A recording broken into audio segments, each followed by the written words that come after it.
Boa noite, muito bom estar aqui com vocês. Fico feliz pelo convite de estar encerrando o congresso. Quem aqui participou do congresso inteiro ou quase inteiro? Ah, legal, muito bom. Nossa, muitos irmãos. Você teve aí o privilégio de ouvir as porções que Deus derramou durante esse final de semana. Deus falou muita coisa sobre suficiência, satisfação. E mesmo que você que não veio nas outras plenárias, nas outras ministrações, vai ter oportunidade agora de receber também de Deus uma palavra sobre suficiência, a suficiência de Cristo na nossa vida. Que bom estar aqui com vocês. O reverendo João falou sobre credenciais, gente, não tem. Quem sou eu? Mas eu sou Lucas, sou seminarista na igreja presbiteriana lá em Santa Efigênia, né? E estou formando agora em dezembro, graças a Deus. E estamos trabalhando lá com a juventude, com os adolescentes, lá junto com o reverendo Edilson. Então a credencial é nada mais do que servo, né? Só isso. Vamos meditar na palavra do nosso Deus nessa noite. Você que está em casa também, seja muito bem-vindo. Quero convidar você a abrir a palavra de Deus em Isaías 55. É bom quando a gente percebe Deus encaminhando as coisas no culto, né? Eu falei com o reverendo João, o tema da mensagem é agora. E as músicas que foram cantadas têm muito a ver com o que a gente vai falar. Nós falamos sobre convite. Você disse aqui hoje, eu vou, a graça te convidando, você dizendo, eu estou indo. Nós falamos sobre a expectativa do reino, do governo do Messias, do governo de Jesus. Nós vamos falar sobre isso também. Abra sua Bíblia então em Isaías 55, um texto que vai falar sobre convite. Isaías 55, do 1 ao 5.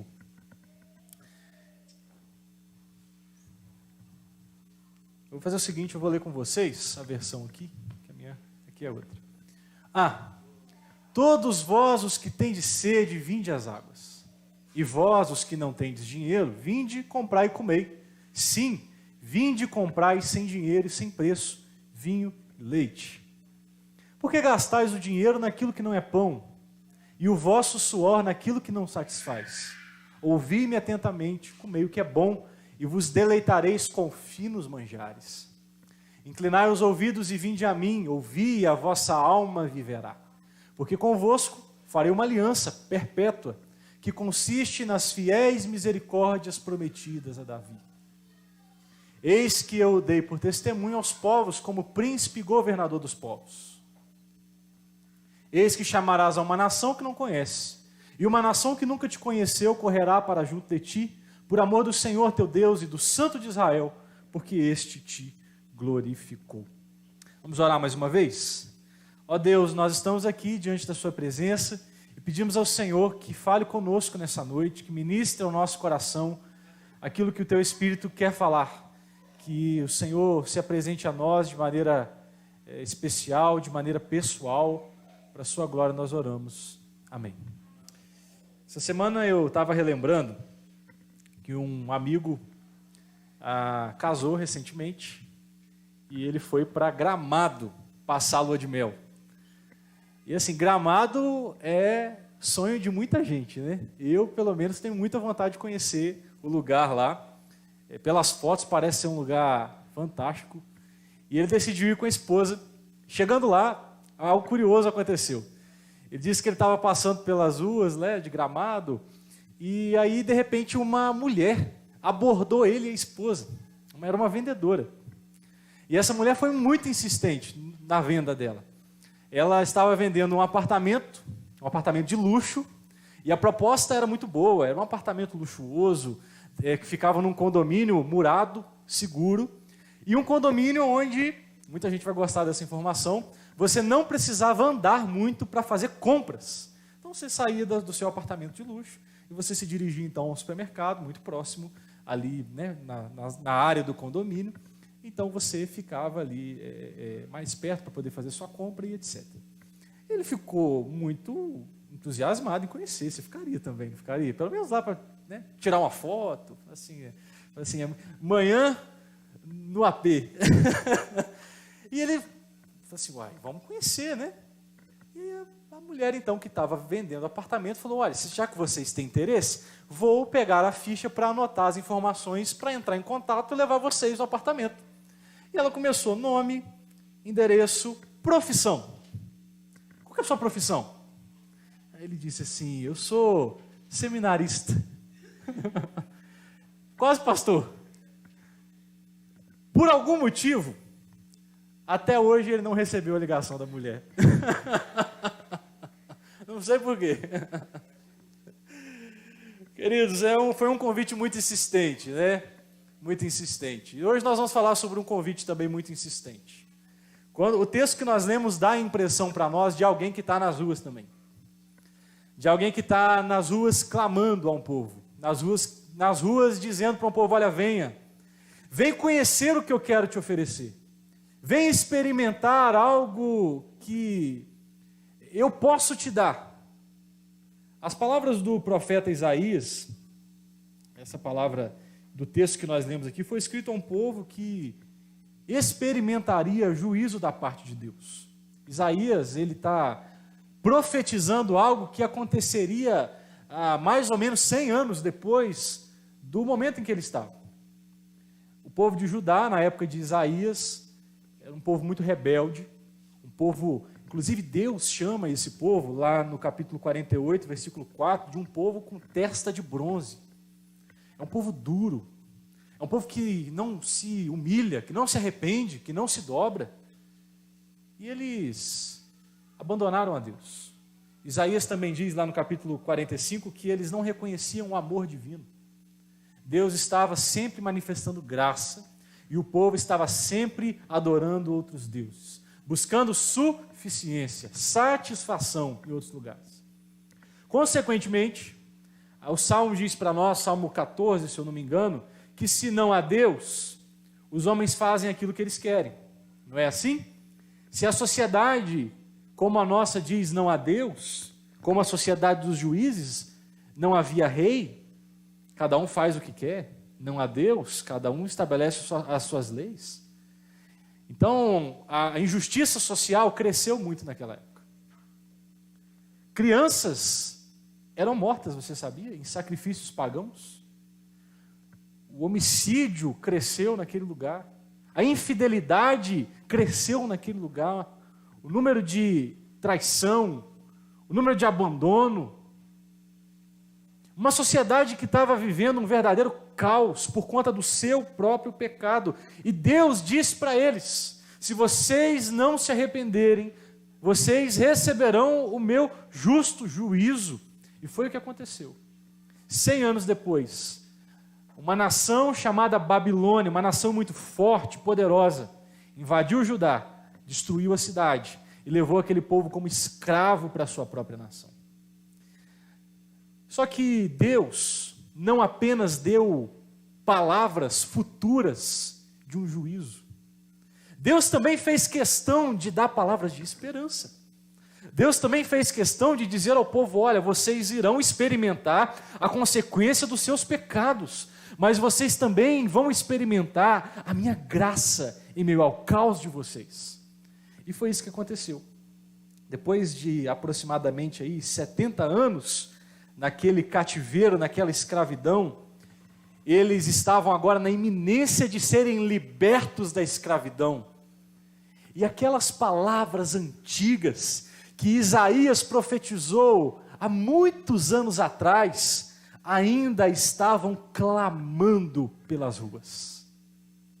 Aquelas palavras que lá atrás Isaías proclamou de uma esperança futura, agora estava clamando para eles e dizendo, olha, venham ver, venham experimentar, é uma promessa antiga, de um lugar seguro, de um lugar de satisfação, vem ver, vem experimenta, vem sentar nessa mesa. E é isso que o texto que nós lemos fala. É uma promessa antiga, é um convite a um lugar de suficiência. É uma promessa antiga para corações que estão sedentos. E o nosso coração às vezes se encontra tão Alguém disse certa vez que o homem é como um tubarão existencial. A gente está atrás de sentido, a gente está atrás de preenchimento. Às vezes a gente se pega se sentindo vazio, sozinho, sem saber o que fazer. Às vezes a gente sente falta da presença de uma figura. Talvez você perdeu alguém, talvez você perdeu alguém que está perto, mas está distante. Você sente a necessidade de se sentir completo. Talvez você ouviu falar de Deus, mas você ainda não experimentou da presença do Messias, do Cristo, de maneira que preencha o seu coração. Esse convite é um convite a você, é um convite do Deus que clama nas ruas da nossa condição pecaminosa, para que a gente venha e experimente algo extraordinário. Então vamos ver sobre esse convite nessa noite, as características do convite divino a nós, aos homens. O primeiro versículo que nós lemos foi o versículo 1. O versículo 1, meus irmãos, é um versículo que vai mostrar para nós. Essa água é minha mesmo, né? Que o convite que Deus faz aos homens é um convite gracioso. Eu lembro que, quando eu era criança, isso era na época do Fundamental 1, tinha aquelas briguinhas de criança, né?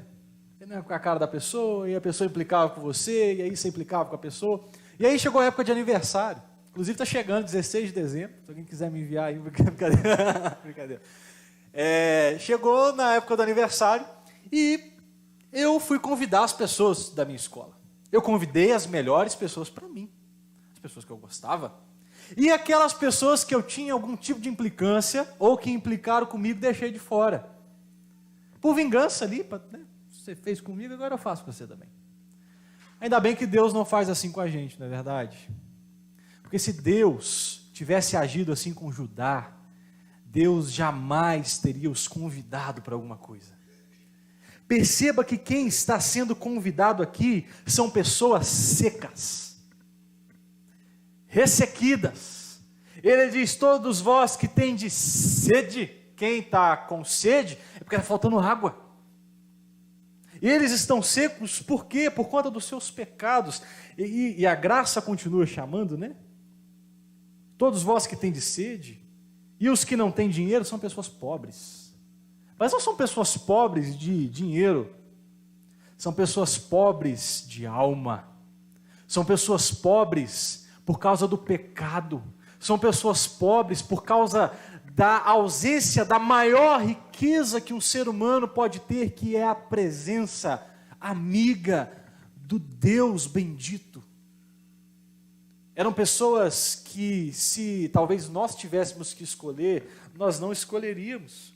E a graça chama essas pessoas sedentas e pobres por causa dos seus pecados a comprar. Você percebeu aí na sua Bíblia? Comprar porque o que estava sendo oferecido era algo muito valioso. Quando algo é muito valioso, geralmente você não dá assim. Você quer vender, você quer negociar, você não vai passar assim de qualquer maneira. Então, o que está sendo oferecido é valioso, porque está sendo vendido. Mas está sendo vendido a que preço? A preço nenhum. Vem e compra, porque é valioso, mas vem e compra sem dinheiro, porque é graça. Olha que coisa maravilhosa. Vem e compra sem dinheiro. Recebe algo que é valioso, você que não pode oferecer nada em troca.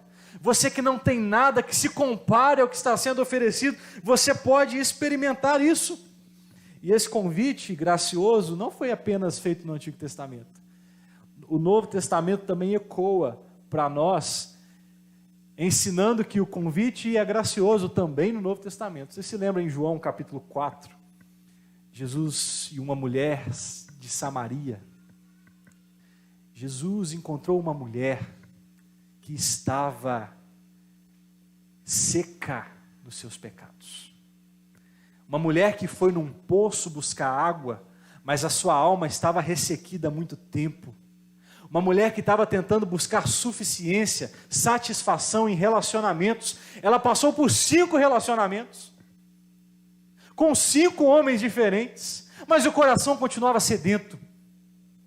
E o atual homem que ela estava não era marido dela. E Jesus se aproxima de uma mulher sedenta e oferece água. Não uma água para matar a sede dos seus lábios, mas uma água para matar a sede da sua alma. Uma água que molha o profundo do seu ser e traz sentido, traz propósito, traz suficiência, traz completude. Agora você não precisa mais buscar sentido da sua vida nos relacionamentos, porque o sentido da sua vida está em mim. Eu sou o Messias, eu sou a água da vida. Aquele que bebe de mim jamais terá sede, e do seu interior fluirão rios de água viva. Essa mulher experimentou da água que mata a sede mais profunda do nosso ser. E às vezes a gente está assim. A gente está procurando ser aceito por aquilo que nós fazemos. A gente está se sentindo rejeitado por aquilo que nós deixamos de fazer, por aquilo que nós não temos. Deus não te aceita pelo que você faz, ou Deus não te rejeita pelo que você deixa de fazer. Deus te aceita porque Jesus morreu por você e agora a morte de Jesus declara você justo, por causa do que Ele fez. E é por isso que às vezes a gente não entende isso, a gente depende tanto, a gente é tão vaidoso. Eu sou uma pessoa muito vaidosa, eu tenho que cuidar do meu coração o tempo todo. A gente está sempre na expectativa se você não tiver bem arrumado, se o seu cabelo não estiver bem arrumado, se você não tiver esse bem material, se você não falar daquele jeito, se você não se portar dessa forma, você não vai ser aceito, você não vai ser acolhido pela graça. Mas Deus não está esperando isso de você. Deus está esperando que você venha. Vinde comprar porque é valioso. Vinde comprar sem dinheiro porque é graça. O convite de Deus aos homens é um convite gracioso. Mas a segunda coisa, é um convite gracioso a alguma coisa. Quando você é convidado a alguma coisa, né? Ninguém te convida para nada. Até se alguém te convidar para fazer nada, está te convidando para fazer alguma coisa, né? Mas é um convite ao quê? É um convite à satisfação verdadeira. O convite que Deus faz ao homem aqui cessa a sua busca por satisfação. Como eu falei no início, alguém que eu não me lembro agora quem, não posso dar os créditos então por aquilo que ele disse, falou que nós somos uma espécie de tubarão existencial. Nós somos pessoas sedentas em busca de sentido, de plenitude. E Deus aqui demonstra urgência para encontrar. Você percebeu aqui que no início do texto Deus falou assim: o que é isso? Uma exclamação, interjeição, olha, vem logo. E aí ele usa vários imperativos: vinde, comprai. É uma urgência, um desespero, né? Algo urgente. Por que Deus tinha urgência? Justamente porque as pessoas a quem Deus está convidando, elas estavam organizando as suas vidas, derramando o seu suor. É por isso que o versículo 2 fala aqui, por que gastais dinheiro naquilo que não é pão, e o vosso suor naquilo que não satisfaz? As pessoas, elas estavam organizando a sua vida, a sua vida social, a sua vida no trabalho, as suas buscas em torno daquilo que parece dar satisfação, daquilo que parece pão, mas não é pão. Você viu o que está escrito aqui? Por que vocês estão derramando suor naquilo que parece pão? Parece que vai te satisfazer. E aí você trabalha, você é as pessoas chamam workaholic, né? Você trabalha domingo, você trabalha de domingo a domingo, talvez com o pensamento, né, de dar o melhor para os seus filhos. É até um pensamento bonito.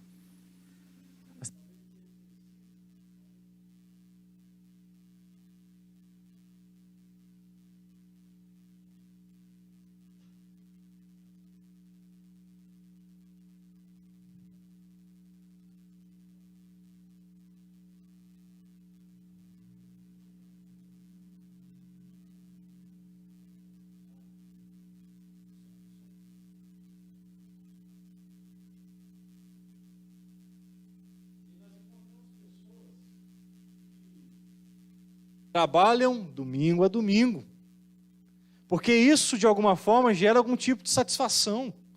Pessoas que estudam, e é bom que você estude mesmo, mas estudam exageradamente, porque encontram nisso algum tipo de satisfação. Pessoas que se relacionam porque isso dá algum tipo de satisfação, e é claro que não há problema nenhum em você se sentir satisfeito com aquilo que você faz. O problema é quando nós organizamos a nossa vida, buscando que essas coisas nos deem o real significado da nossa existência. E pode ser que aquelas pessoas que estavam ali cativas, diante da libertação que Deus traria, talvez elas tenham sido tentadas a continuarem ali. A graça está chamando, venham, venham, o cativeiro acabou, mas pode ser que tenham pessoas que elas organizaram a vida em volta daquilo que parece pão, mas não é, de uma tal forma que elas não querem largar a mentira, que elas não querem largar o vento, que elas não querem largar aquilo que parece, mas não é. E é por isso que a graça está clamando, mas as coisas não precisavam ser assim. Se eles ouvissem atentamente a voz do Senhor, eles encontrariam aquilo que eles estavam buscando. Se eles ouvissem a voz de Deus, eles receberiam vida de forma plena. Eles receberiam, por exemplo, água. E água em Isaías, assim como no Evangelho de João, é um símbolo do Espírito de Deus, que seria derramado futuramente. O Espírito que é derramado e renova, traz vida, traz renovo. Outras coisas aqui também, Deus é muito interessante, né? Deus, ele usou elementos comuns da cultura do povo. Olha só.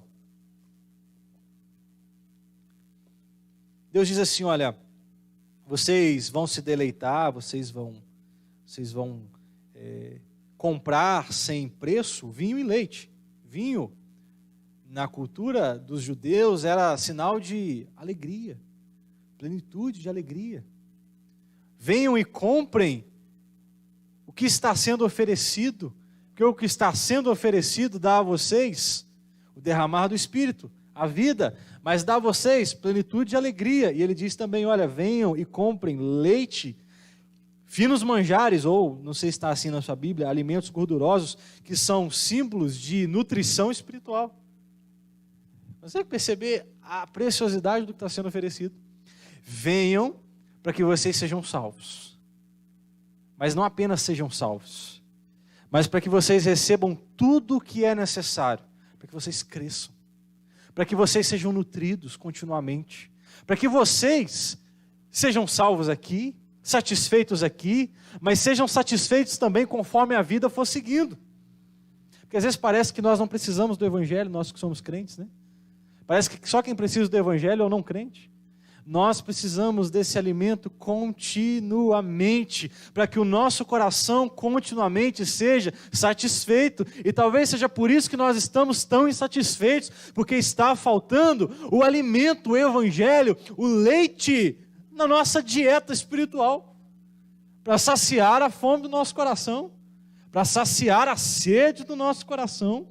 E esse convite, Isaías 25:6, diz assim, o Senhor dos Exércitos dará neste monte, que monte? Jerusalém, a todos os povos um banquete de coisas gordurosas, uma festa com vinhos velhos, pratos gordurosos com tutanos, vinhos velhos bem clarificados. Deus está chamando o povo a um lugar, onde Ele daria um banquete. É o lugar da graça. É o lugar de satisfação. E esse convite, mais uma vez, ele não continuou, ele não ficou apenas no Antigo Testamento. Ele ecoou também nas páginas do Novo Testamento. Quando nós olhamos ainda para o Evangelho de João, Jesus se apresenta como a água, como nós falamos no caso da mulher samaritana. Como a água que não apenas mata a sede, mas fazendo referência ao Espírito que é derramado no coração daquele que recebe Jesus como Salvador. Você não vai apenas tomar um copinho d'água. A graça de Deus sobre a vida do crente não é a conta-gotas, é um oceano que é derramado no recipiente, ele transborda. Eu sou a água da vida, mas eu não sou apenas a água da vida, eu sou também o alimento que sacia a fome dos corações que são sedentos. Eu sou a porta, e aquele que entra por mim encontrará satisfação, pastagem, plenitude. O lugar de satisfação que o Senhor nos oferece é o lugar que de fato pode satisfazer, de verdade, a busca do nosso coração. Então, tudo aquilo que está fora desse lugar parece pão, mas não é. Então, a primeira coisa sobre o convite da graça, sobre o convite de Deus, é que ele é um convite gracioso. A segunda coisa é que ele é um convite à satisfação verdadeira, a esse lugar de satisfação. Mas em terceiro lugar, ele é um convite baseado nas promessas de Deus que foram feitas no passado. Você consegue imaginar o coração de um povo que passou 70 anos longe da sua pátria? Você consegue imaginar o coração de um povo que passou 70 anos longe da sua cultura, do seu país, da sua história, das suas raízes? A gente vai morar fora, né? Eu sou do interior do Rio e fiquei 4 anos longe de casa. Você se adaptar a uma nova cultura, por mais que a cultura mineira e a nossa cultura lá do interior seja semelhante em muitas coisas, mas adaptar-se a uma nova cultura não é fácil. Eu imagino que esses homens, essas mulheres passaram aqui e a visão que Isaías teve foi tão profunda que lá no capítulo 40, versículo 27, Isaías previu a reclamação do povo. E a reclamação foi mais ou menos assim: o Senhor não se interessa pela minha situação? O Senhor nos abandonou? Será que o Senhor não quer mais se relacionar conosco como o Senhor se relacionou com os nossos antepassados? E a resposta é: isso não é verdade. Deus está pronto a deixar e a que o povo experimente a graça, a misericórdia, e é por isso que há alguém nas ruas clamando e dizendo: venha, vinde, experimentem. O texto, lá no versículo 3, na sua Bíblia, olha o que o texto diz. Deus está chamando o povo a uma aliança perpétua, e uma aliança perpétua entenda como um relacionamento profundo, um relacionamento interno, eterno. E Deus faz menção de Davi. Por que Deus faz menção de Davi? Porque assim como Israel, no Antigo Testamento, de alguma forma experimentou misericórdia através da liderança do rei Davi, muito mais agora o povo de Judá experimentaria misericórdia através daquele que é muito maior do que Davi. Porque lá no capítulo 7 de 2 Samuel, Deus prometeu a Davi um descendente que teria um governo eterno. Para ele ter um governo eterno, ele precisa ser eterno. Davi morreu, Salomão morreu. Mas lá em Mateus, diz que nasceu um descendente de Davi. Um descendente eterno que ocupa um trono eterno. É Jesus. Deus está dizendo para o povo: olha, vocês vão poder experimentar misericórdia. Assim como o povo antigamente experimentou através de Davi, muito mais vocês agora vão experimentar através do meu servo, do Messias. Eu estou enviando alguém. E é através dele vocês vão experimentar essa graça. E eu acho muito lindo que o apóstolo Paulo entendeu muito bem isso. E ele ecoou essa verdade no Novo Testamento, quando uma vez ele estava na sinagoga pregando aos judeus, e ele estava lá argumentando, né, lá em Atos capítulo 13, e lá no versículo 36 até o versículo 38, Paulo vai dizer que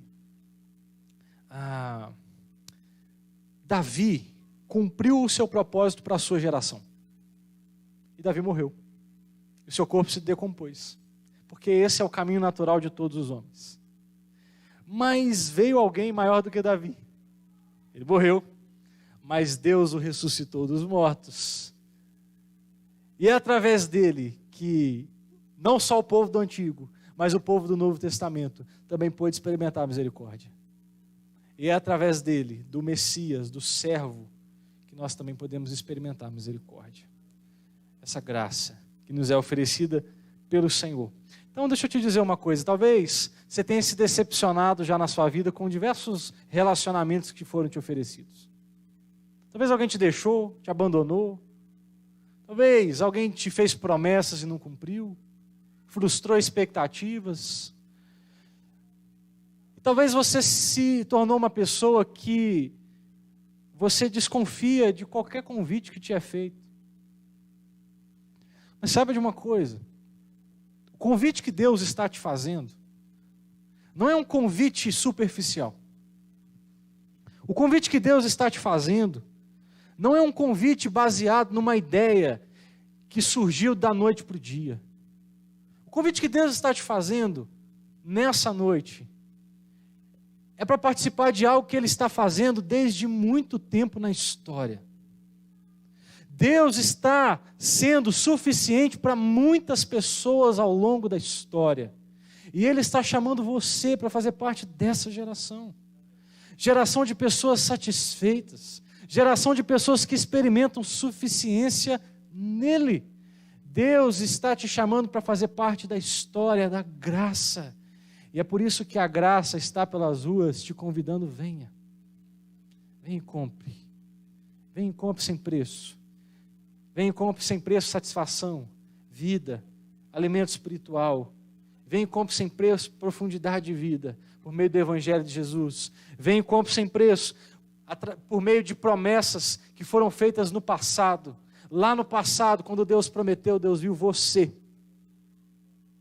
Quando Jesus morreu na cruz, Ele viu você. Ele viu a igreja, seus santos. Mas em último lugar, o convite que Deus faz aos homens é um convite que é abrangente. É um convite abrangente ao governo do Messias.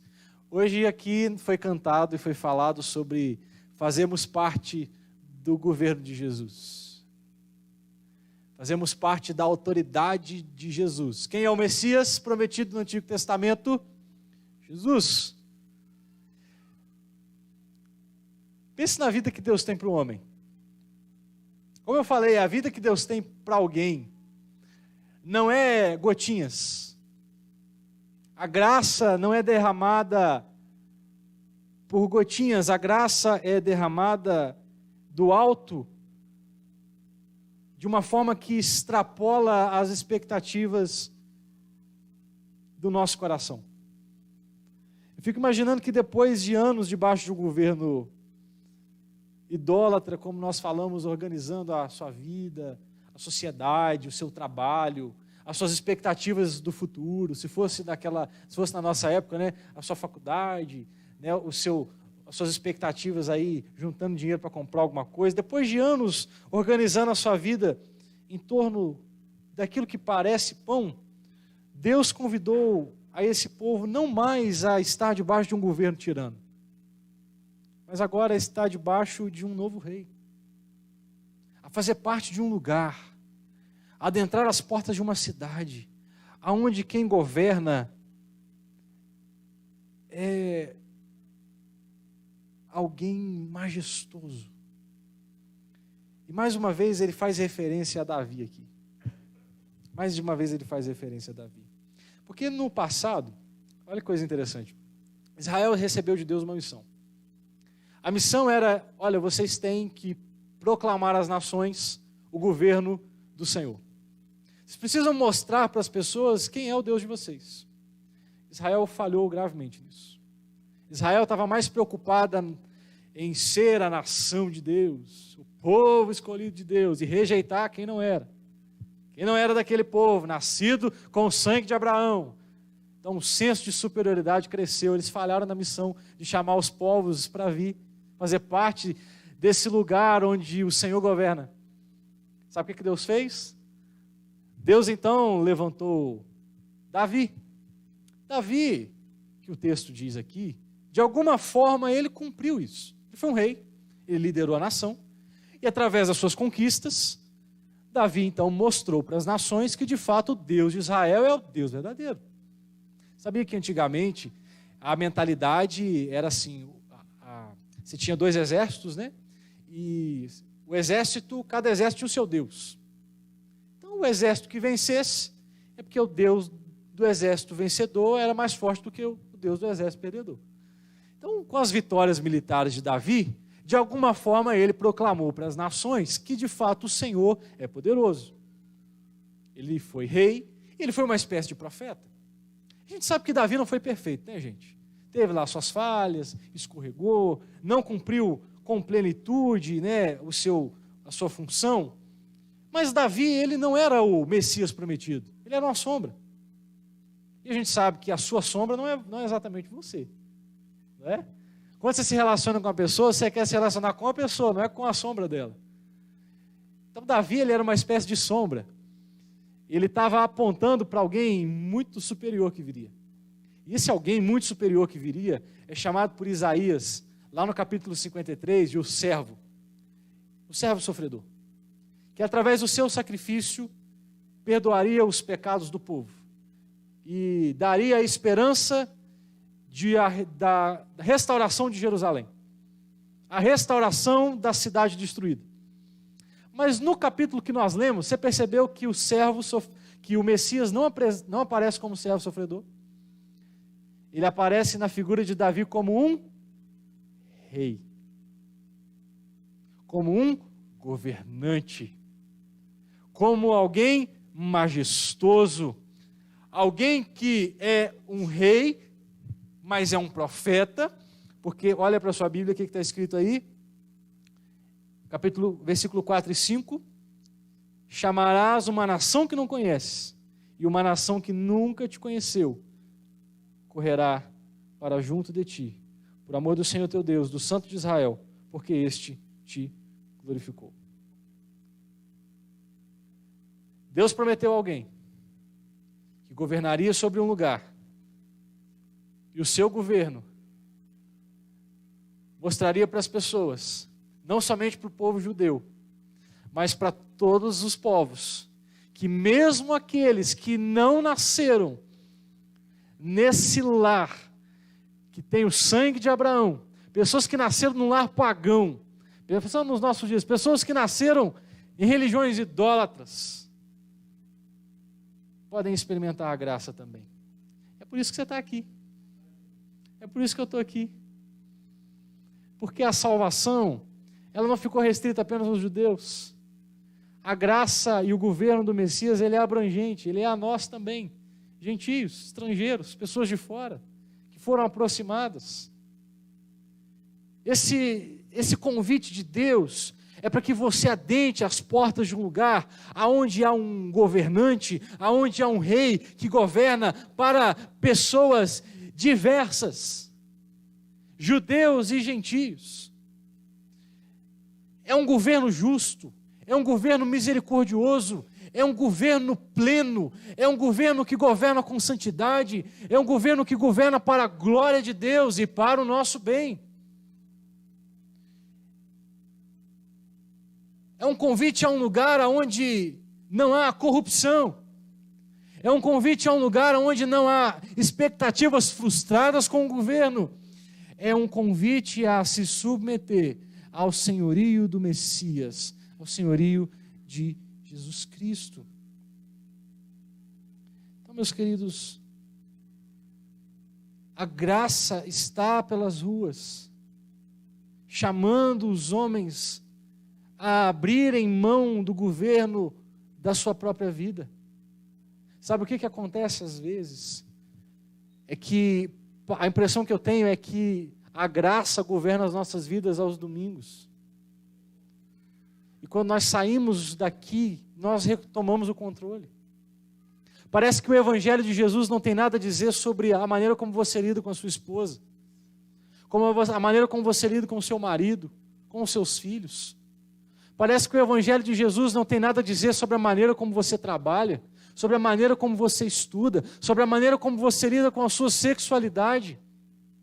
As pessoas agem como se o Evangelho de Jesus fosse apenas restrito às coisas do domingo, da religião, da igreja, do momento que nós estamos aqui, na ritualística. Parece que o Evangelho de Jesus não tem nada a nos dizer sobre o que nós vivemos lá fora. Isso é mentira, e é por isso que nós vivemos tão insatisfeitos, porque nós não estamos tomando da fonte certa, porque nós viemos aqui e bebemos da graça, mas a partir da segunda-feira nós enchemos o nosso coração das expectativas que o mundo traz, da maneira de viver que o mundo diz,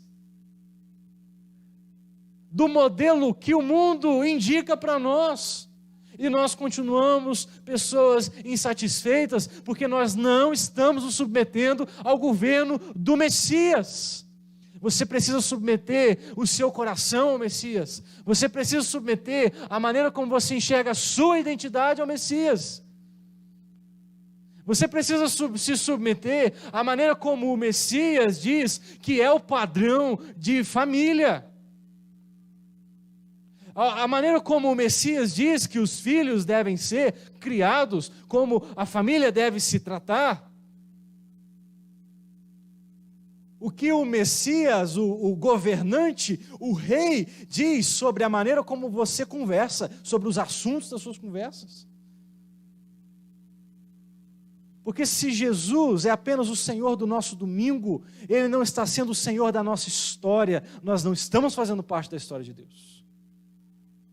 Mas o convite da graça é para que você se submeta ao governo e ao senhorio daquele que deu a vida não somente para salvar você, mas também para te dar uma vida de plena satisfação, a uma vida de preenchimento, a uma vida de suficiência nele. Eu quero concluir nessa noite dizendo que aquilo que Isaías viu lá atrás se cumpriu muito tempo depois, quando Deus levantou um homem que era governante de um outro império muito forte na época, o império da Pérsia, um homem chamado Ciro. E Ciro então foi quem conquistou Babilônia, que já havia sido conquistado por um outro povo, e Deus usou aquele homem ímpio para libertar o povo de Judá daquela escravidão. Só que Ciro, gente, também não era o Messias.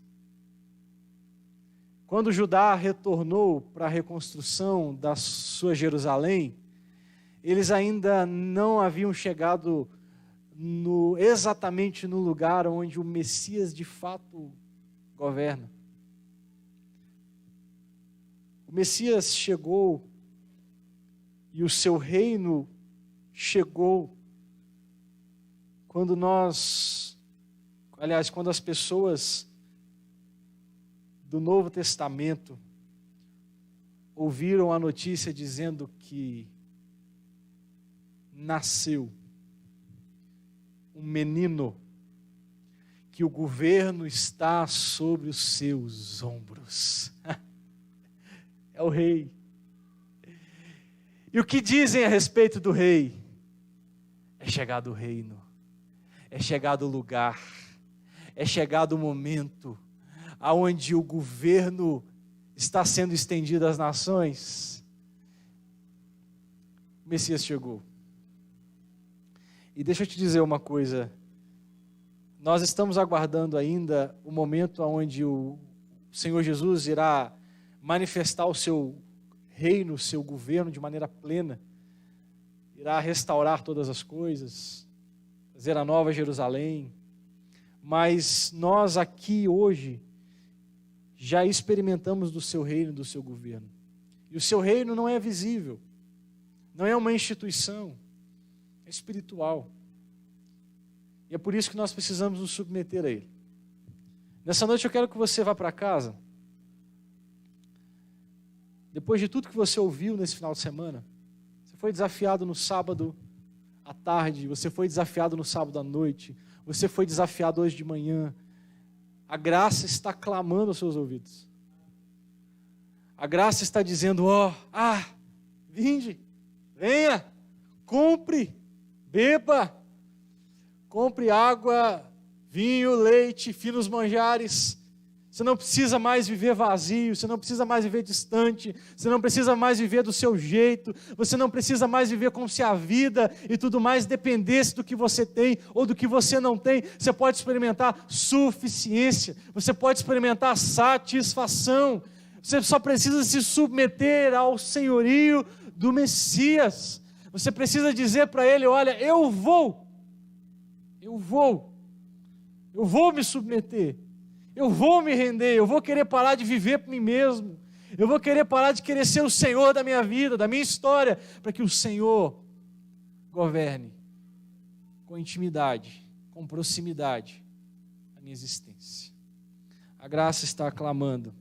E olha, a graça não está clamando como aquela mulher convidou o meu amigo seminarista. Porque a graça não espera que você alcance um padrão como os clientes daquela empresa de apartamentos luxuosos. A graça é para pessoas que entendem que são pecadoras, mas que derramam o seu coração e dizem: Senhor, eu vou. Você vai? Vamos orar? Diga ao Senhor nessa noite aí no seu lugar. Diga ao Senhor: Deus, olha, eu quero fazer parte. Quero fazer parte do que o Senhor está fazendo. Quero te entregar o meu coração. Eu quero ter fome da sua palavra. Eu quero ter fome de me encontrar contigo. Eu quero ter fome da sua presença, eu quero ter sede da sua presença. Talvez você tenha intoxicado a sua alma com coisas que parecem pão, mas não são pão. Essa noite é uma noite de arrependimento, é uma noite de vir às águas, é uma noite de vir e tomar leite, é uma noite de vir à mesa e receber o vinho.